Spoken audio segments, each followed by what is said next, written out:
क्षितिजावरुनी महाराष्ट्रावरील दिव्य चमकला तारा, अंधरुडीचा येथे थांबला बलशाली हा वारा. नमस्कार श्रोते हो, मी कुमारी मधुरा अनिल मोरे, शाळा श्री संत गाडगे महाराज विद्यानिकेतन पिंपळगाव जोगा, इयत्ता 9वीची विद्यार्थिनी.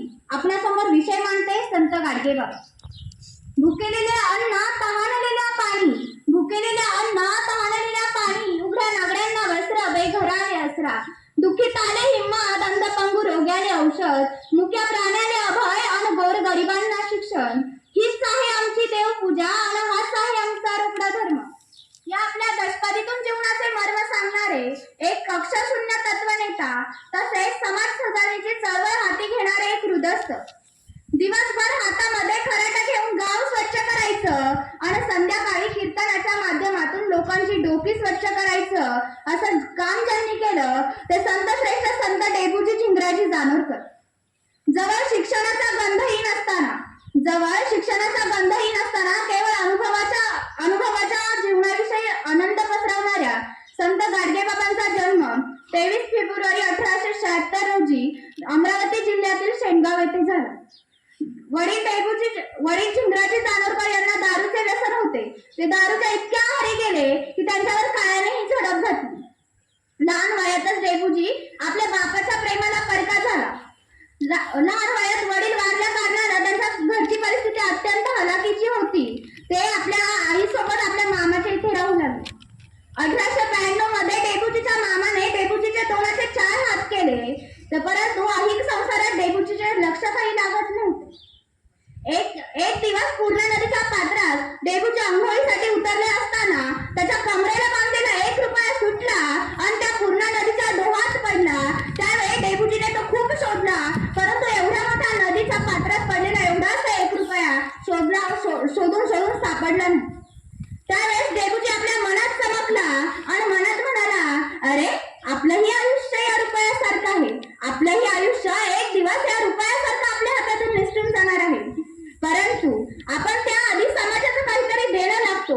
आपण समाज हितासाठी काहीतरी केलं पाहिजे. त्यावेळेस आता डेबूजीला समाज उन्नतीचे पंख फुटू लागले. संसार नावाच्या बंद पिंजऱ्यात अडकलेला हा जीव 1 फेब्रुवारी 1905 रोजी मुक्त झाला. 1 फेब्रुवारी 1905 ला घरादाराचा संसाराचा त्याग करून संत गाडगे बाबा या जगात वावरू लागले. समाजातील अंधश्रद्धा, रूढी परंपरा, दुःख, दारिद्र्य यावर कटाक्षपणे प्रहार करण्यासाठी संत गाडगे बाबांनी महाराष्ट्रभर भ्रमंती केली आणि हाच डेबूजी पुढे जाऊन अख्ख्या महाराष्ट्राचा संत गाडगे बाबा झाला. कोणीतरी एके ठिकाणी म्हटलेलं आहे, जगाच्या कल्याणात संतांची विभूती, देह कष्टविकी परोपकारी. बळकट शरीर, डोळ्यात साठवलेला तो दरारा, वैराग्याचा प्रतीक म्हणून वाढवलेली दाढी, अंगावर असणारी फाटकी गोधडी, डोक्यावर असणाऱ्या फुटक्या मडक्याचे ते खापर, हातात असणारी काठी आणि एका हातात असणारा खराटा, अशा अनेक विभूषणे नटलेलं व्यक्तिमत्व म्हणजे संत गाडगे बाबा.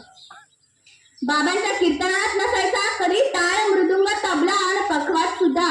बाबांच्या कीर्तनात नसायचा कधी टाळ, मृदुंग, तबला आणि पेटी सुद्धा. बाबांच्या कीर्तनात असायची ती 2 दगडांची साथ आणि 1 डंकी उदाहरणांची खैरात. बाबांच्या कीर्तनात ना लोक व्हायचे तल्लीन आणि दंग सुद्धा. बाबांच्या कीर्तनाचा जो केंद्रबिंदू असायचा तो माणूस, आणि बाबांच्या कीर्तनात प्रत्येक निघालेला प्रश्न हा माणसाच्या जीवनावर होता. आणि तेच प्रश्न बाबांनी स्वतः अनुभवले होते. या यातनांनी बाबा अगदी घायल झाले होते. अहो, बाबांनी अनुभवलेले होतं ते दारूमुळे हरवलेलं आपल्या आईचं सौभाग्य. बाबांनी अनुभवले होतं ते दारूच्या थेंबामुळे सावकाराच्या घशात गेलेलं मामाचं शेत. बाबांनी अनुभवलेलं होतं अंधश्रद्धेमुळे दगडाच्या देवापुढे पडणाऱ्या निष्पाप मुक्या प्राण्यांचे ते जीव. बाबांनी अनुभवलेलं होतं आपल्या पोराच्या पत्र वाचण्यासाठी ढिगभर लाकडं फोडणाऱ्या बापाच्या रक्ताचं होणारं पाणी बाबांनी पाहिलं होतं. बाबांनी पाहिलं होतं वैसले आलेले कांदे तरुण. बाबांनी पाहिले होते. बाबांनी पाहिलं होतं शिक्षणाविना वंचित राहिलेले पोरं. बाबांनी पाहिलं होतं अंधश्रद्धा, रूढी परंपरा यांच्या चिखलात अडकलेला मनुष्याचा पाय. बाबांनी पाहिला होता. बाबांनी पाहिलं होतं काळजाच्या चक्रीवात अडकलेला धरणी मातेचा कैवारी. बाबांनी पाहिला होता. बाबा कुठल्याही विद्यालयात गेले नव्हते, कुठल्याही शाळेत गेले नव्हते, परंतु बाबांची सुखाची बाराखडी आणि दुःखाचा पाडाना तोंड पाठ होता. बाबांनी कुठल्या कुठल्याही विद्यापीठाची पदवी मिळवली नव्हती, परंतु निसर्गाच्या सानिध्यात राहून जी काही अनुभवाची पदवी मिळवली होती ना, ती सर्व पदव्यांपेक्षा सर्वश्रेष्ठ होती. सर्वश्रेष्ठ होती. बाबांनी तीर्थक्षेत्रासाठी येणाऱ्या भाविकांसाठी धर्मशाळा काढल्या, अन्नछत्रे उघडली, पाणपोळ्या काढल्या, नदी लगत घाट बांधले.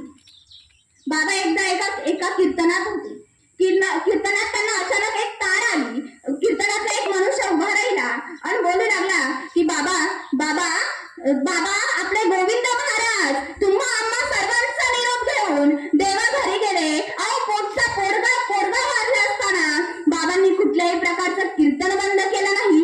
कीर्तनाचं निरूपण अखंडपणे चालूच ठेवलं आणि निरूपण देत असताना ते असं म्हटले की मरती ऐसे अनंत एकाची का करू मी खंत, तू का म्हणे मुडा लोक करी मेली याचा शोक. बाबांना लोक गाडगे बाबा का म्हणायला लागले, हा सुद्धा आपल्या समोर प्रश्न उभा राहतो. बाबा ज्यावेळेस गाव स्वच्छ करायचे ना, त्यावेळेस त्यांना जेवणासाठी त्यांच्याकडे गाडगे असायचं. लोक त्यांना त्यामुळे गाडगे बाबा म्हणायला लागली. लोक त्यांना चिंद्या बाबा सुद्धा म्हणत होते. एक दिवस देबूजी आपल्या मामाच्या शेतीत काम करत असताना एक व्यक्ती देबूजी जवळ आला